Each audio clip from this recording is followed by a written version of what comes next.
vamos abordar indiferença, a doença que mata. Eu aproveito e reflito junto com os presentes. Será a indiferença uma característica dos dias de hoje, da sociedade atual, ou sempre existiu? E se sempre existiu, essa indiferença avançou, regrediu? Ouvi alguma coisa? Alguém se arrisca a dizer? Se a indiferença é uma característica inerente ao homem atual, sim ou não? Não. Sempre existiu. A indiferença aumentou, regrediu, está mesmo. Muito bem. E os justos lhe dirão: Senhor, quando é que te vimos com fome que te demos de comer? Ou com sede e te demos de beber? Quando é que te vimos sem roupa e te vestimos? Quando é que te vimos peregrino e te recolhemos? Quando foi que te vimos doente ou no cárcere e fomos te visitar? E o Senhor respondeu: Em verdade vos digo, quantas vezes o fizestes a um dos meus irmãos mais pequeninos, a mim o fizestes. Esta é uma passagem do evangelista Mateus, em seu capítulo 25. E mais à frente, no versículo especificamente 41, o Senhor dirá: Ide vós, disse aos que estavam à esquerda, ide vós todos para o fogo eterno. Porque tive fome e não me destes de comer. Estava sem roupa e não me vestistes. Estava no cárcere e doente e não me visitastes.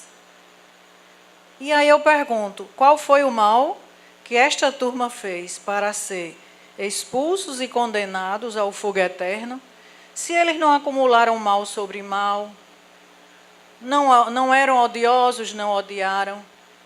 Por que será que eles foram expulsos e condenados ao fogo eterno?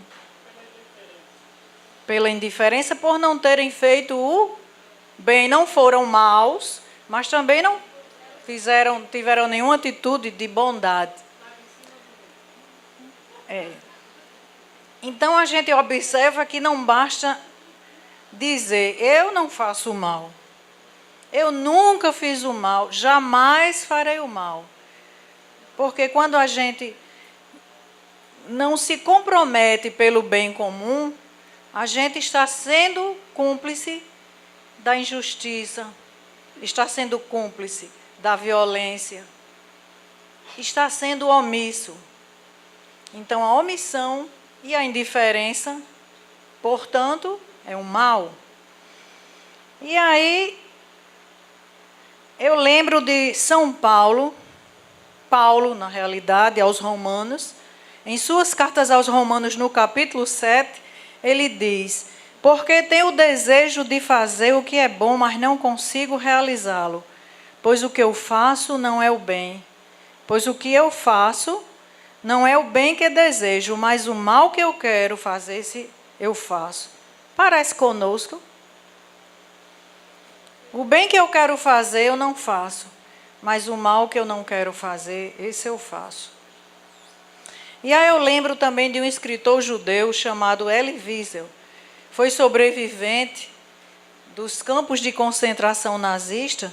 E ele dizia: por causa da indiferença, o homem morre antes de viver. Veja bem como é profundo isso. Por causa da indiferença, o homem morre antes de viver. Elie Wiesel foi Prêmio Nobel da Paz em 1986, por ele ter sido militante na defesa de grupos perseguidos. Ele que sofreu a perseguição, sentiu na pele essa dor de ser perseguido, de ser injustiçado, de ser violentado. O Prêmio Nobel da Paz foi também para ele, porque ele, em 58 livros, resgatou a memória do Holocausto. Não um bel prazer só para resgatar a memória, mas para mostrar à humanidade aquele momento de dor, aquele momento terrível, que a humanidade nunca mais poderia passar. A indiferença que se tem com o outro, com o ser humano. E o Elie Wiesel nos traz também uma frase que eu já vi alguém dar a autoria dessa frase a Érico Veríssimo. Não é. Essa frase, o oposto do amor não é o ódio. O oposto do amor é o quê? É a indiferença. E alguém pergunta, ora, o oposto do amor não é o ódio? Por que será a indiferença? Porque quando eu odeio, eu articulo, eu não, por exemplo, eu odeio Eva. Eu quero que tudo que Eva faça dê mal, então eu estou conectada na maldade para ela. Ou eu odeio uma pessoa, ou odeio uma causa. Qual é o objetivo de quem odeia? O mal. É o inverso. E ele está conectado. Mas para o indiferente, o outro não existe. O oposto do amor não é o ódio, é a indiferença. Veja em que degrau ficou a indiferença. Né? Amor, o ódio, você está conectado. Quer que o objeto do seu ódio se dê mal. E você fica conectado, apelando para que tudo dê errado. E quando Paulo nos diz isso, eu trago a questão do Livro dos Espíritos de Kardec, quando ele pergunta por que no mundo os maus levam vantagem com frequência sobre os bons quanto à influência? E os espíritos respondem, isso se dá, aí tem um D, mas isso se dá pela fraqueza dos bons. Os maus são intrigantes e audaciosos, os bons são tímidos. Quando os bons quiserem, prevalecerão. O que é que vocês acham dessa máxima? Incomoda, né? Isso me reporta uma outra figura que não foi indiferente aos seus irmãos. Um ativista norte-americano, pastor, protestante, negro, que lutou pela causa da sua raça, dos seus irmãos negros, contra a segregação racial do negro e sempre a favor dos direitos civis dele. Era o Martin Luther King. Ele nos traz, e o Martin Luther King nos traz uma frase muito interessante.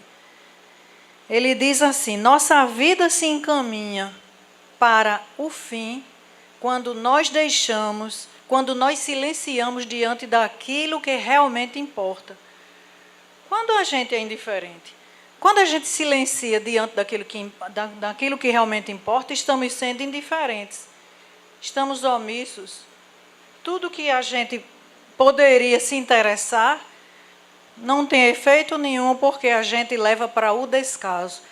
O Martin Luther King, que foi também Prêmio Nobel da Paz, nos traz essa frase que é conhecida por alguns, porque todo movimento pacifista conclama a teoria do Martin Luther King pela luta e pela obra que ele deixou. Inclusive, foi assassinado 4 anos depois de ter recebido o Prêmio Nobel.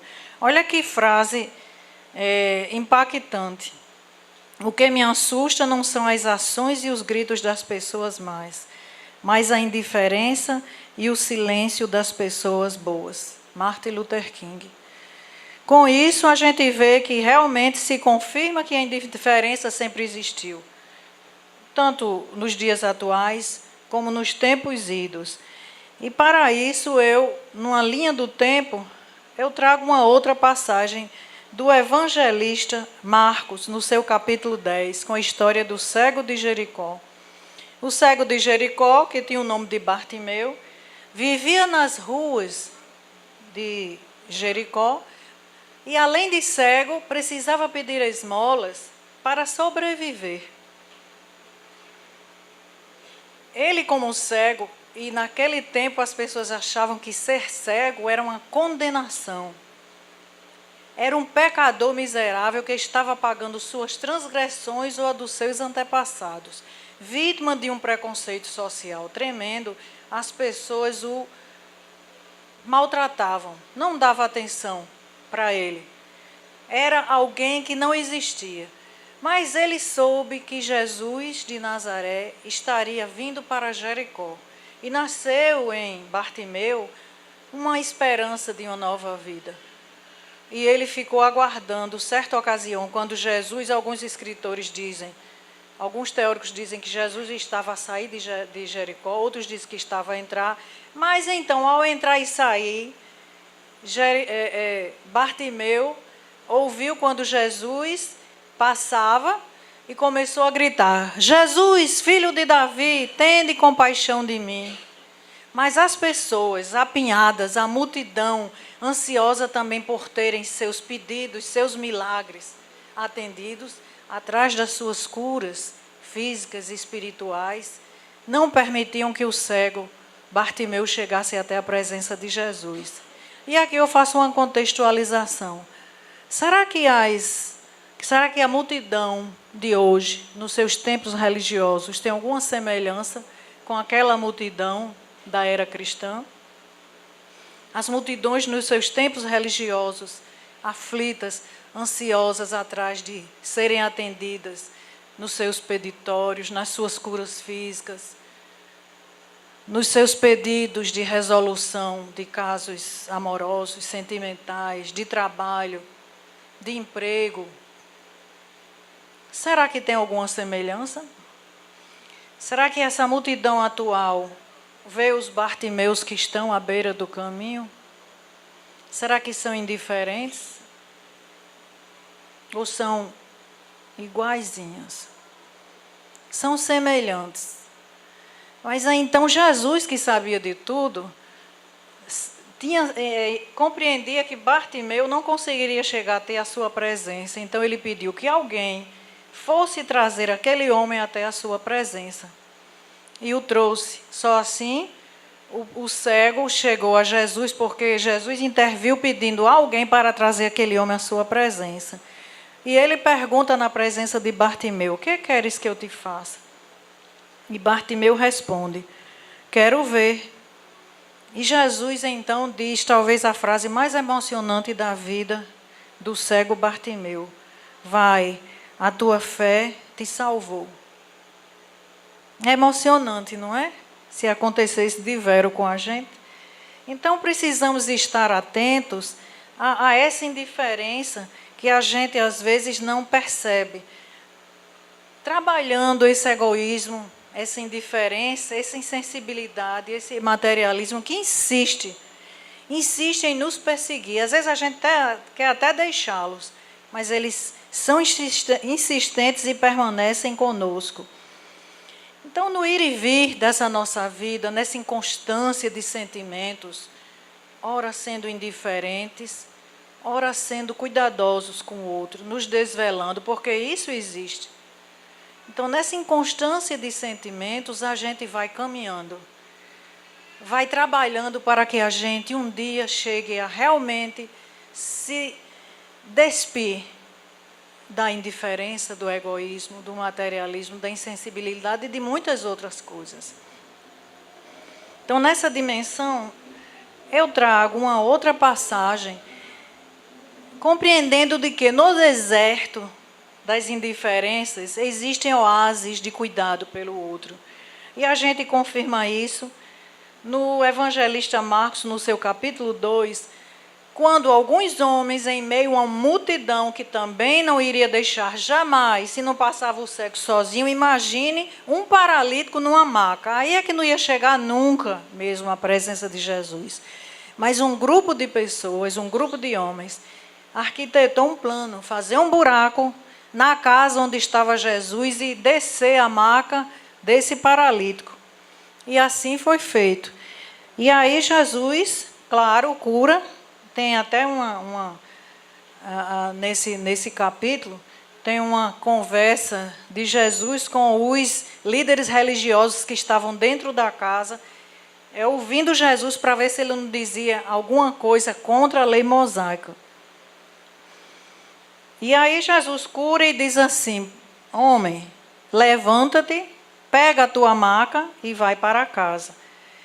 E neste ir e vir de indiferenças e de desvelo pelo outro, a gente precisa refletir nesse grande laboratório da vida a nossa conduta, a nossa interação com os familiares, com a nossa vizinhança, com meu colega de trabalho, com o meu companheiro de templo religioso, inclusive com aquele difícil. Por que será que ele é tão difícil? O que é que nós estamos fazendo para poder dar a mão a esse Bartimeu que se encontra fora do comum? E essa interação me faz lembrar de uma pesquisa de uma psicóloga canadense, Susan Pinker. Ela teve acesso a uma pesquisa que dizia que numa ilha da Itália, a Sardenha, existiam 6 vezes mais idosos do que a própria Itália continental e 10 vezes mais do que na América do Norte. E ela, curiosa, foi para lá saber. E ela descobriu, sabe o quê? Que a interação entre as pessoas, quando eu me integro, quando eu estou conectada ao outro, isso nos traz fluido vital, nos traz vida. Quando ela chegou no local, ela descobriu que o que faz aquelas pessoas terem mais de 100 anos é exatamente essa interação, é a quantidade, é a qualidade e a quantidade das pessoas que se comunicam diariamente. Então, abraços, conversas amigáveis, olho no olho, é a interação dos familiares, da comunidade, da vizinhança, que faz o quê? Aquelas pessoas sentirem um bem-estar maravilhoso, responsabilizado pelo quê? Isso é uma consequência de uns neurotransmissores chamados dopamina, serotonina, ocitocina, que favorece o bem-estar do ser humano, levando a um fluido vital, a uma energia vital, favorecida por essa interação. É por isso que tem algumas teorias que dizem: olhe no olho de quem você conversa. Abrace mais, converse mais, visite mais.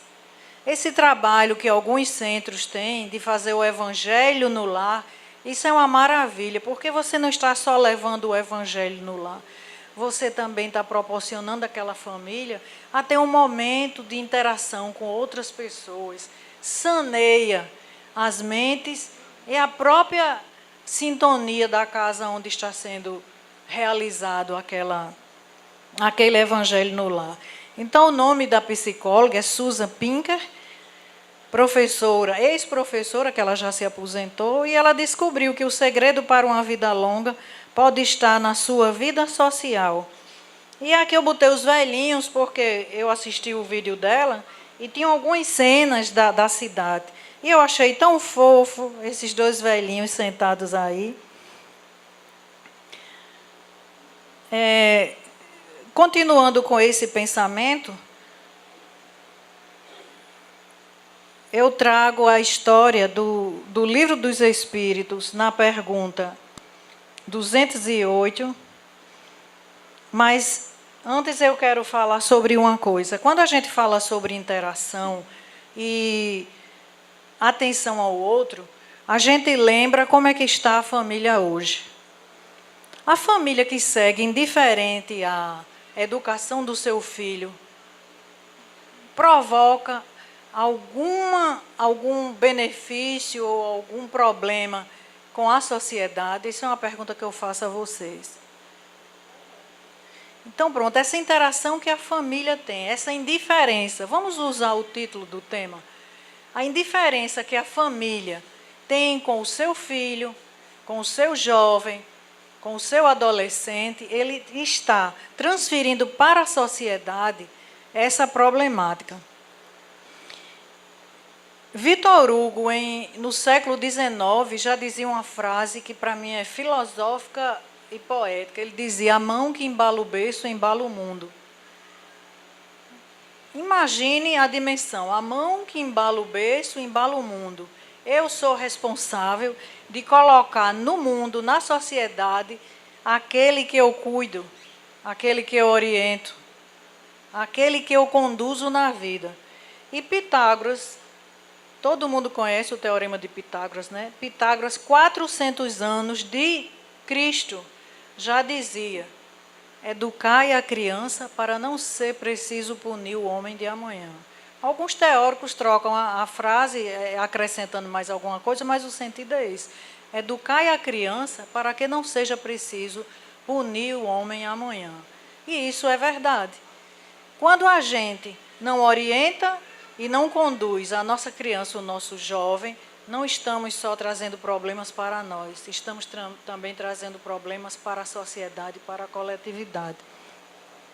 E aí Kardec, para confirmar, já que nós temos acesso a essa literatura espírita maravilhosa, na questão 208, Kardec pergunta aos espíritos se o espírito dos pais exerce influência na dos filhos. E a resposta é clara, que exerce sim.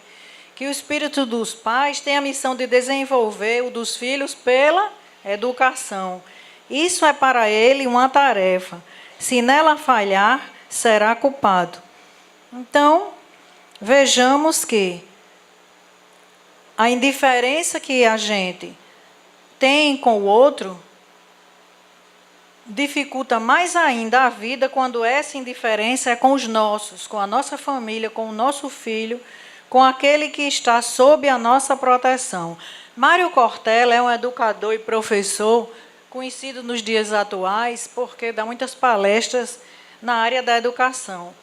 E ele escreveu um livro chamado Família, Urgências e Turbulências. E escreveu lá uma frase triste, mas real. E quem trabalha na educação, se disser que não concorda, eu quero até saber, porque ela deve ter visto outras coisas na educação. Ele diz que a família se tornou um criadouro, deixou de ser um ambiente de aprendizado e de alegria. É uma frase triste. O seio familiar virou um criadouro. Ora, eu tenho um criadouro de carneiro, eu tenho um criadouro de galinha, eu tenho um criadouro de abelha. Os animais eu procuro dar vacina, alimento, alguns tomam banho. Então os nossos filhos estão assim. Os pais e as mães saem de manhã, voltam tarde da noite e deixam essas crianças sem uma condução bem orientada, com alguém que às vezes não tem nem para ela. E outras mães que nem trabalham e nem saem durante o dia, também estão ficando indiferentes à criação do seu filho. E é por isso que a gente vê uma sociedade, como dizia uma colega minha, desengringolada. É claro que existem casos particulares, mas no total e a maioria está acontecendo isso. A família virou um criadouro, deixou de ser um espaço de aprendizado e de alegria. E eu trago mais uma questão do Livro dos Espíritos para confirmar a missão do pai. Quando pergunta se a paternidade é uma missão, ele diz que mais do que uma missão é um dever. Que Deus colocou o filho no mundo sob a tutela dos pais para que estes o conduzam na senda do bem. E aí a gente vê que a indiferença está em tudo, em toda a nossa vida, é um entrelaçado de efeito, de causa, de consequência, e a gente não pode permanecer nessa questão de ser indiferente às coisas que nos rodeiam, não ser só indiferente ao outro, mas não ser indiferente às questões, os assuntos que existem para serem resolvidos, nós precisamos estar atentos a todos eles. Como a gente percebeu que tudo está conectado, eu me conecto com o outro, me conecto com a coletividade, me conecto com a sociedade. Então, a minha felicidade depende da felicidade do outro. O sofrimento do outro depende do meu sofrimento. Eu só sou feliz quando o outro é. Isso é quando a gente deixa um pouco do egoísmo, já percebemos isso. Não é percebido por todo mundo, por alguns. Eu vou trazer aqui alguém que a gente pode exemplificar como isso. me lembrei de uma narração de Chico Xavier, na obra de Ramiro Gama, Lindos Casos de Bezerra de Menezes, quando ele narra que estava havendo uma assembleia no mundo espiritual para homenagear Bezerra de Menezes. E de repente nessa assembleia desce uma luz luminescente. E quem é? Celina, a enviada de Maria Santíssima. Vem convidar Bezerra de Menezes para um cargo mais alto numa esfera elevada. Ele, ao invés de se alegrar, como alguns se alegrariam, vai para uma esfera mais elevada. Ele se ajoelha e roga à enviada de Maria Santíssima que ela permita que ele fique mais tempo na terra. E Celina diz que não pode fazer nada, mas vai levar para Maria, como ele diz, levar para a mãe das mães esse seu pedido. E daqui a pouco volta Celina dizendo sim, que ela permitiu que ele ficasse, e aí eu trouxe até uma imagem da assembleia, eu achei legal. Essa assembleia onde estava sendo homenageado Bezerra de Menezes. Celina volta e diz a Chico Xavier que ele pode sim ficar no seu posto junto à terra a fim de continuar atendendo os pedidos de seus irmãos terrestres, que tantas provas lhe dão de estima e gratidão. Encontrei essa foto de Bezerra porque tem uma frase muito interessante. Quanto mais a gente auxiliar o outro, mais auxílio a gente recebe da vida mais alto. Portanto, não sermos indiferentes é um exercício diário. Concordam? Porque a gente, quando exercita, vivencia algo que a gente quer melhorar, se transformar, não dá para ser hoje e amanhã. Tem que ser uma constância na nossa vida. E para contribuir com essa questão da indiferença, eu trago nossa Joana de Ângeles, que nos afirma que a impiedade e a indiferença são psicopatologias muito graves no organismo social e humano na Terra, dos nossos dias. A indiferença. E certo dia, eu conversando com uma amiga, em relação à indiferença, ela se preocupou de ter sido indiferente durante um fato que ocorreu. Ela vinha com o esposo numa viagem de BR e viu um carro parado no acostamento.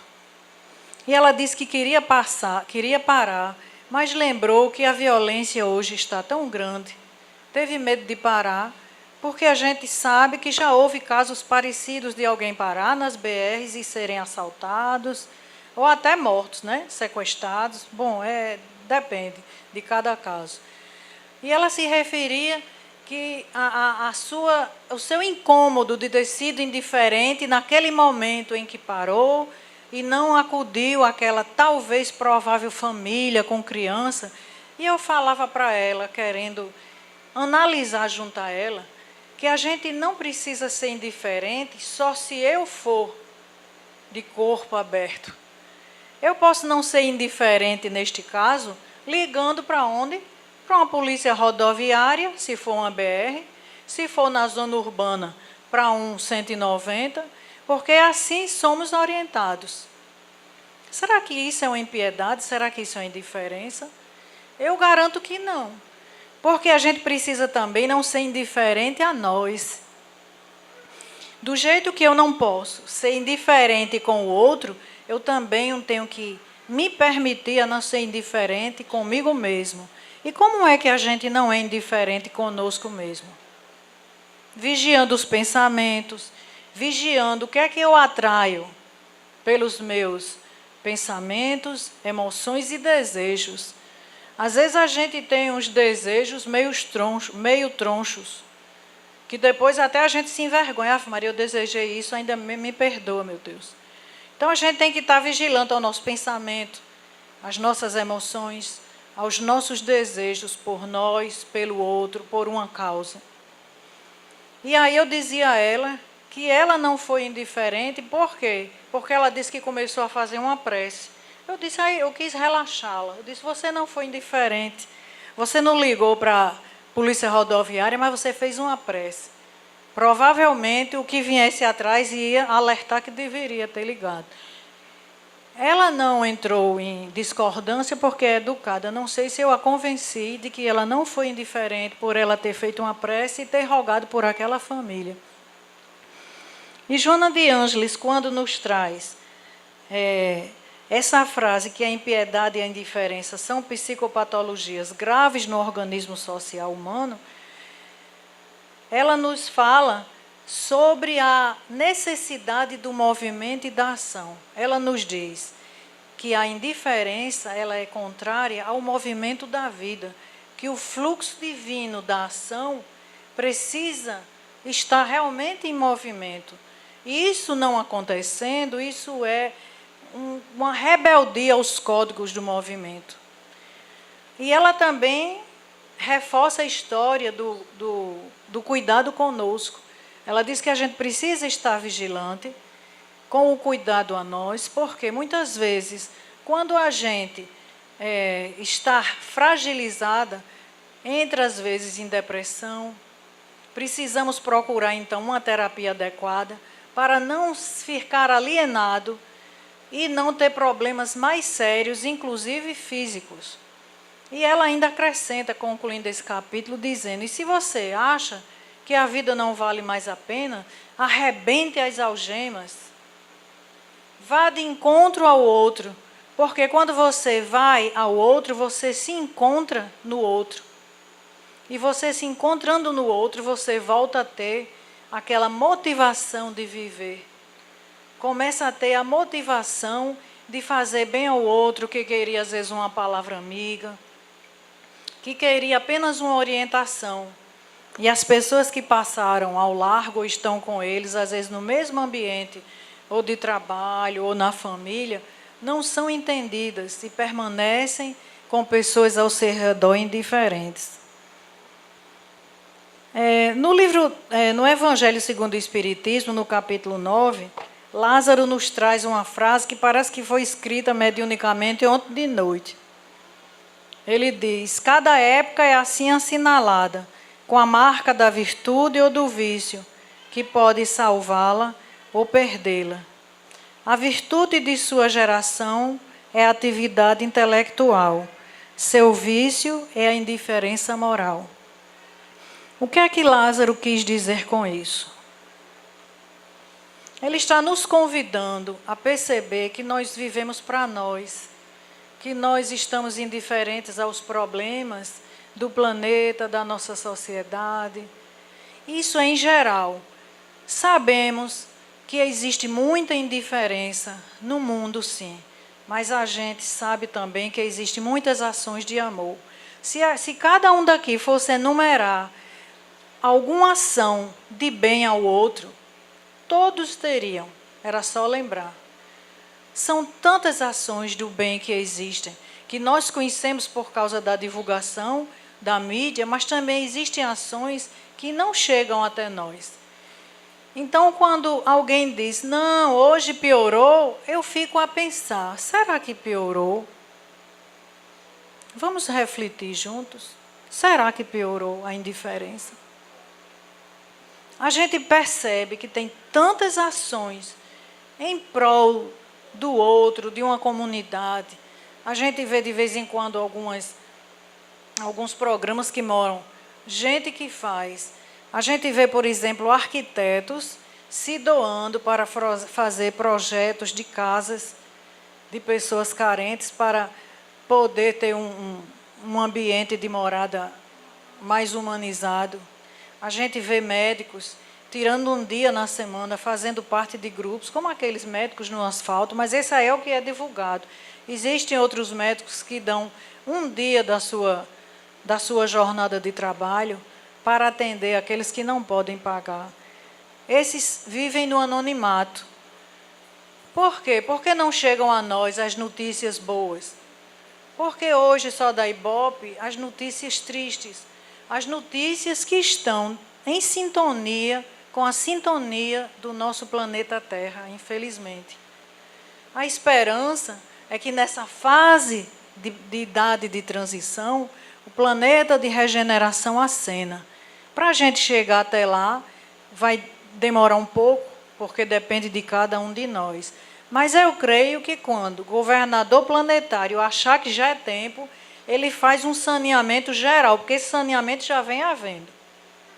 É muita coisa, é muito desengringolado na vida para a gente não achar que o planeta Terra está sendo saneado.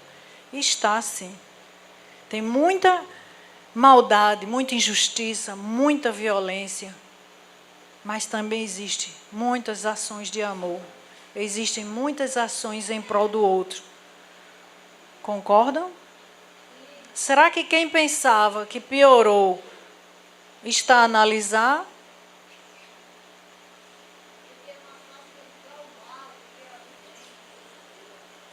É mais fácil divulgar o mal.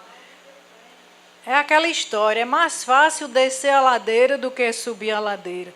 Subir a ladeira, nós estamos nos elevando, nós estamos nos transformando. É difícil, a caminhada é dura, é difícil, mas a gente só chega com muito esforço. Não existe nada fácil de se conseguir. Você quer fazer um concurso, estuda 2, 3 anos. Você quer construir uma casa, luta praticamente a vida toda. E até aquele que é abastado, às vezes tem muita dificuldade de conseguir algumas coisas. Por outras questões que não seja de dinheiro, mas às vezes tem. Às vezes até pela saúde. Então, quando Lázaro nos traz isso, que a virtude da nossa geração é a atividade intelectual, seu vício é a indiferença moral, uma coisa que foi escrita em 1863, a gente pensa que foi um médium aqui da casa que ontem de noite escreveu isso, porque está muito contemporâneo, não é verdade? Então, que a gente possa realmente pensar em como nós vamos sair desse quadro de indiferença. O que é que eu preciso trabalhar? O que é que nós precisamos trabalhar? Nas nossas atividades, com o meu colega de trabalho, aquele colega difícil, trabalhoso, que tudo faz confusão. Vamos começar a treinar por esse difícil? Porque a gente não ser indiferente para uma causa que a gente gosta é fácil. Mas para uma causa e uma pessoa difícil, é aí onde está o mérito. Claro que você não vai transpor o que você pode doar de si. Tudo é respeitado e a providência sabe disso. Mas esse esforço, a gente precisa mobilizar essa ação do bem, do serviço, para que a gente possa também se conectar com o alto.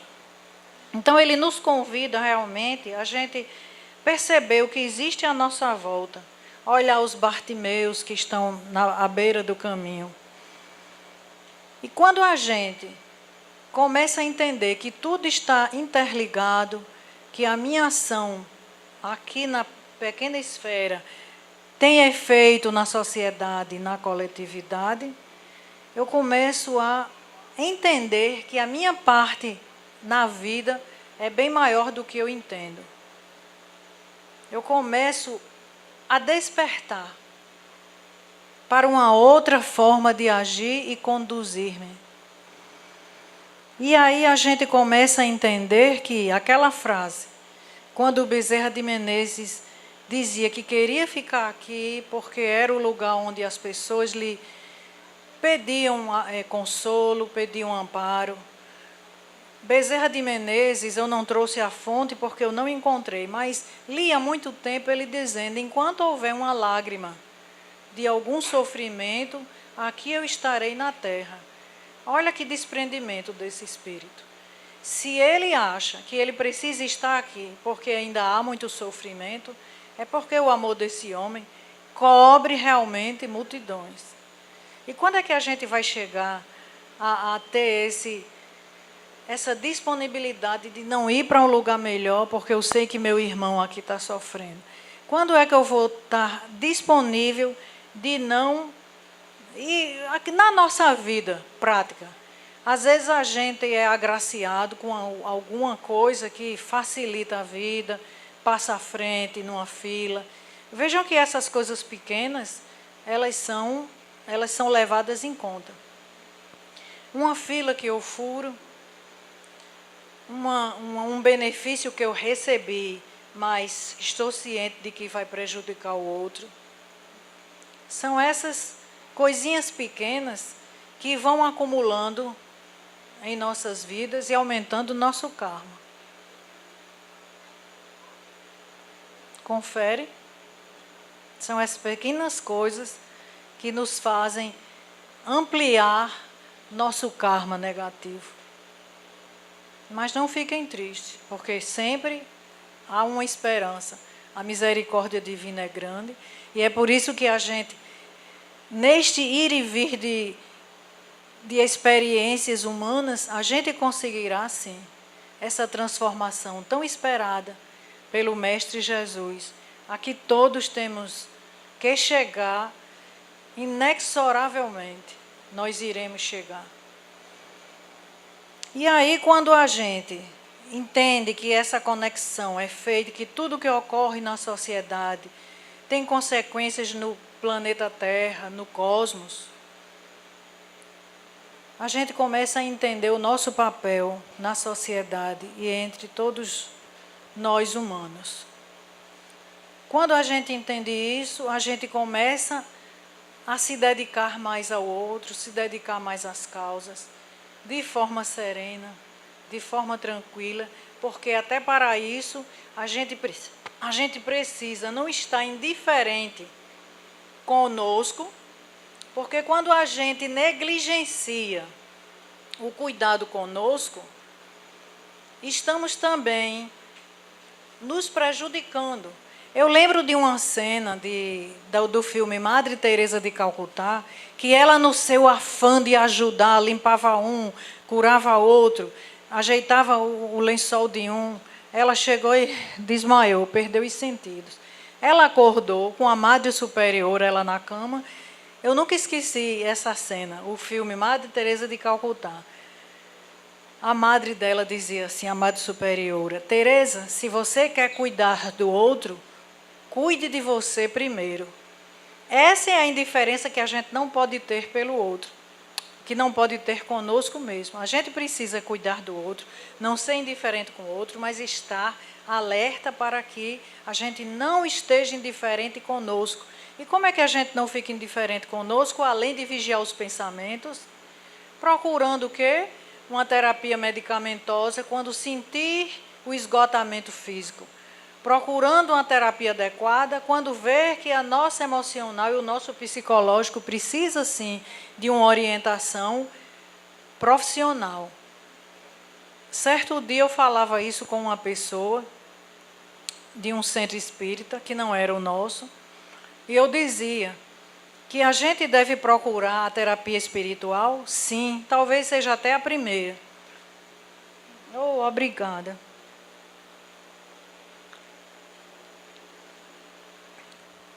Seja até a primeira terapia que a gente procura, seja espiritual. Mas a gente também precisa, e se você insiste na terapia espiritual, mesmo com amparo, passe e tudo, mas não melhora, vá a uma terapia medicamentosa, procure um médico. E aí uma senhora se achegou a mim e disse: oh, minha filha, que bom eu ouvir isso, porque eu sou espírita, mas na minha casa só faltaram, ela não disse me matar, me julgaram demais, porque eu fui para o médico, disseram que eu sou uma mulher de pouca fé, que eu não tive fé nos espíritos. Eu disse: não, tenha calma. A terapia espiritual é a terapia em que vai nos harmonizar, nos serenizar, ajudar quem está no extrafísico a nos perturbar. Mas a gente precisa sim do amparo e da terapia profissional, que foi para isso que eles vieram à Terra. Não é por acaso que existem as profissões da saúde, elas existem para serem usadas. Essa ideia de que eu, fazendo o tratamento espírita, eu não preciso da terapia médica, é assim um equívoco que já ficou de longe. Isso já é um esclarecimento há tempos que vem sendo dado a todos os irmãos que chegam à casa espírita. Porque eu, na minha juventude, eu vi muito disso. As pessoas que estavam em terapia espiritual diziam, não precisa, pode deixar de tomar os remédios. A gente sabe que isso hoje é inconsequente, é irresponsável da parte de quem diz. Você está numa terapia espiritual, não precisa ir mais no médico. Jamais. É a indiferença que a gente não pode ter conosco mesmo. E aí, a gente conclui trazendo algumas personificações da indiferença pelo próximo. A nossa baiana que disse assim, sempre que puder, fale de amor e com amor para alguém. Faz bem aos ouvidos de quem ouve e à alma de quem fala. Da nossa Teresa de Calcutá, de quem eu falei anteriormente, ela diz, o bem que você faz hoje pode ser esquecido amanhã. Faça assim mesmo. Veja que no final das contas é tudo entre você e Deus. Nunca foi entre você e os outros. E o nosso querido Chico, que nos diz, ninguém cruza nosso caminho por acaso. E nós não entramos na vida de alguém sem nenhuma razão. Então aquele irmão, aquele Bartimeu que chega à nossa vida, se prepare, não é por acaso. Veja se você pode dar a mão a essa pessoa que chega até você, para que a gente não corra o risco de estar sendo indiferente. Essa aqui foi a fonte bibliográfica que eu pesquisei para trazer o melhor de mim. Então que possamos, minha gente, se dedicar a não ser indiferente. E agradecer a esse planeta Terra que nos acolhe. Agradecer à natureza que nos sustenta. Agradecer a Deus, ao Mestre Jesus, a Maria de Nazaré, a Meimei, mentora da nossa querida jornada. Agradecemos aos presentes.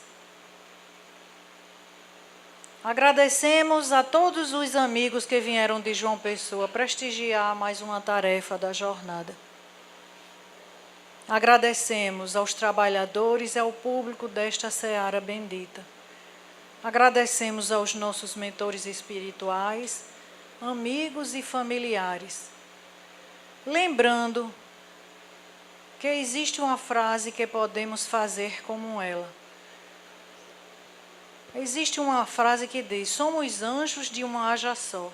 Somos anjos de uma asa só. Precisamos nos abraçar para podermos voar. Então precisamos não estar indiferente um com o outro para que nós possamos juntos voar. Então que possamos alçar voos ao Mestre Jesus, deixando o nosso eu egótico falar mais alto e subirmos até os píncaros da luz, da bondade e do amor cristão. Então eu agradeço aos nossos mentores, à espiritualidade da casa, aos trabalhadores, ao público que vem atrás de consolo, mas também leva aprendizado e conhecimento.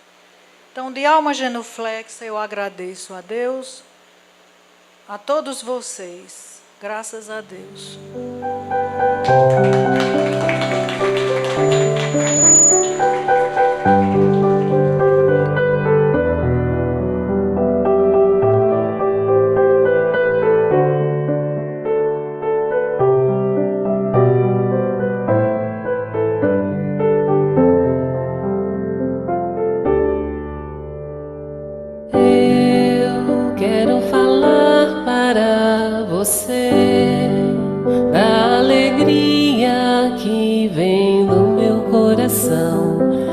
Te ver aqui cantando, vem, veja através dos olhos meus a alegria e a gratidão por Deus, por te ver assim contente. Amigos para sempre é o que nós iremos ser, na primavera ou em qualquer das estações, nas horas tristes, nos momentos de prazer, amigos para sempre.